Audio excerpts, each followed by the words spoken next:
Good morning, Malai Murasu, 15 minutes news in English. Headlines for the day. Well-marked low-pressure area over Bay becomes depression. Fresh system formed. TN to get more rains.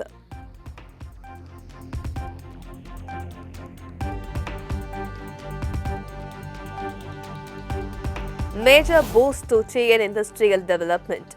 158 MOUs attracting 43,844 investment linked in CM Stalin's presence in Coimbatore.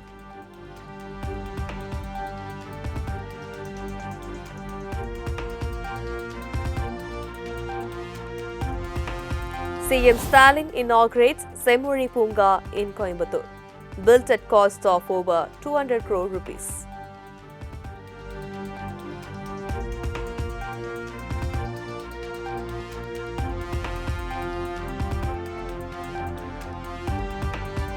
Arunachal inalienable. India slams China's remarks after women's detonation.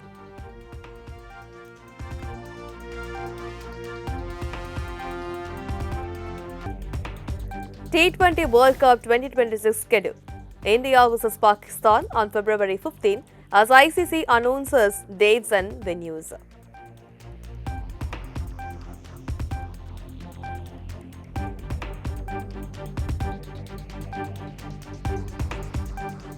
India on the verge of defeat against South Africa. Daunting task ahead on last day of second test.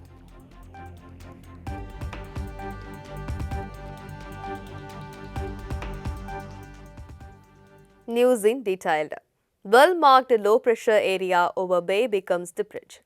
Fresh system formed TN to get more rains.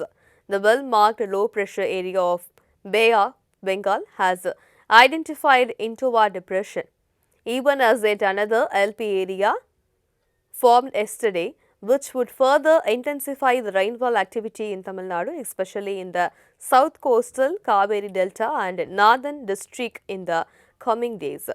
In an update, Met Office said northeast monsoon has been active over South Tamil Nadu as rainfall occurred at many places and at most places over South Tamil Nadu and at many places over North Tamil Nadu and over rest of Tamil Nadu and Puducherry and over Karaikal area. It said southern Kaveri Delta and some northern districts continue to receive heavy rains with several areas in the south of Tamil Nadu were inundated, with some of the areas receiving heavy rain to the very heavy rains. CM Stalin inaugurates Semmozhi Punga in Coimbatore, set in 45 acres built at a cost of 208 crore rupees. Chief Minister M.K. Stalin on Tuesday opened the first phase of the new Semmozhi Punga in Coimbatore. The park is built at a cost of 208.50 crore rupees and it spreads across 45 acres on the Coimbatore Central Prison grounds. Stalin visited all major sections and saw the Tamil heritage sculpture group.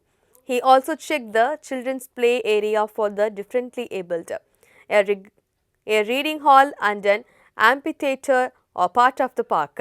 The idea for the park began in 2010 during the World Classical Tamil Conference. In December 2023, Stalin laid the foundation for the project. The full plan covers 165 acres, but 45 acres are now ready. The park has 23 theme gardens. These include Semmozhi Vanam, a herbal garden, a pollinator garden, and a water garden. There are bamboo and rose gardens too. Over 2,000 rose varieties are on display. Trees mentioned in Sangam literature are planted across the park. Facilities include a 500-seat amphitheatre, a cafeteria, and an entrance with artificial waterfalls.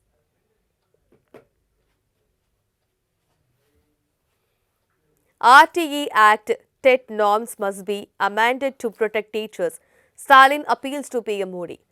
Tamil Nadu Chief Minister M.K. Stalin has written to Prime Minister Narendra Modi urging urgent amendments to the Right of Children to Free and Compulsory Education Act 2009 and the National Council for Teacher Education Act 1993 to protect the service condition and promotion prospects of a large number of teachers across India, including about 4 lakh in Tamil Nadu. He has requested that Section 23 of the RTE Act and 12A of NCTE Act be modified so that teachers appointed as per the then prevailing rules remain eligible for service and promotion without any disruption to children's education.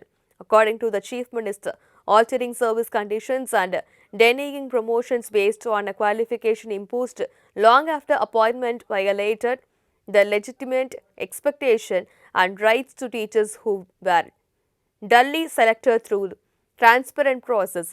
He warns that enforcing TET retrospectively for such a large cohort will severely disrupt school administration, make large-scale replacement of teachers practically impossible, and adversely affect rural and remote schools in particular.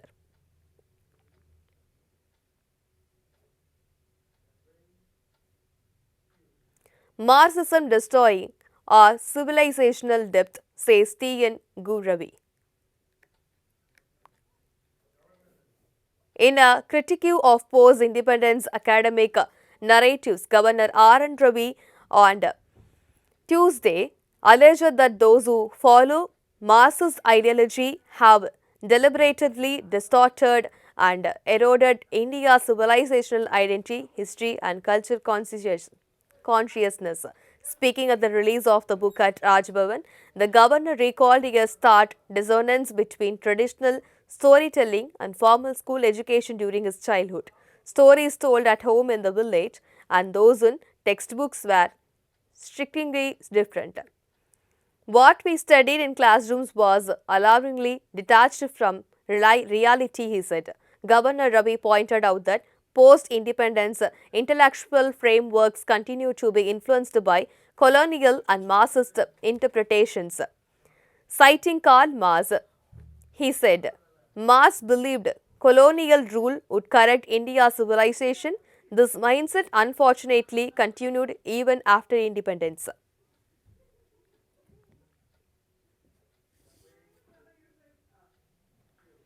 Arunachal inalienable. India claims China's remarks after women's detention.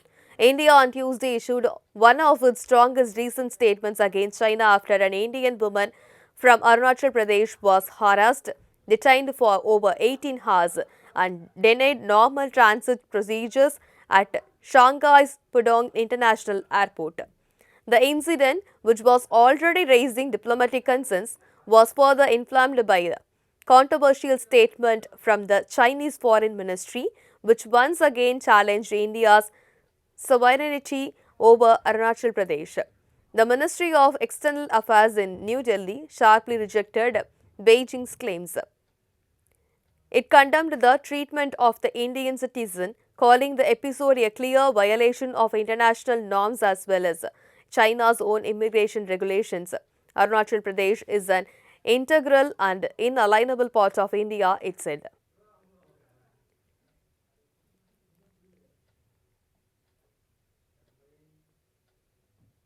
Modi hoists scared flag at Ayodhya Rama Mandir. Prime Minister Narendra Modi ceremoniously hoisted the scarred saffron flag atop Ram Mandir in Ayodhya, marking the formal completion of one of India's most iconic temples. The flag was raised on a shikhar constructed in the traditional North Indian Nagara architectural style, symbolizing the temple's deep culture and spiritual significance. Surrounding the temple is an 800-meter long pagoda, a circumambulatory enclosure built in the South Indian architectural tradition, showcasing the temple's architectural diversity and unity. Ahead of the flag hoisting ceremony, the Prime Minister participated in an aarti and special prayers at Ram Mandir, joined by RSS Chief Mohan Bhagwat.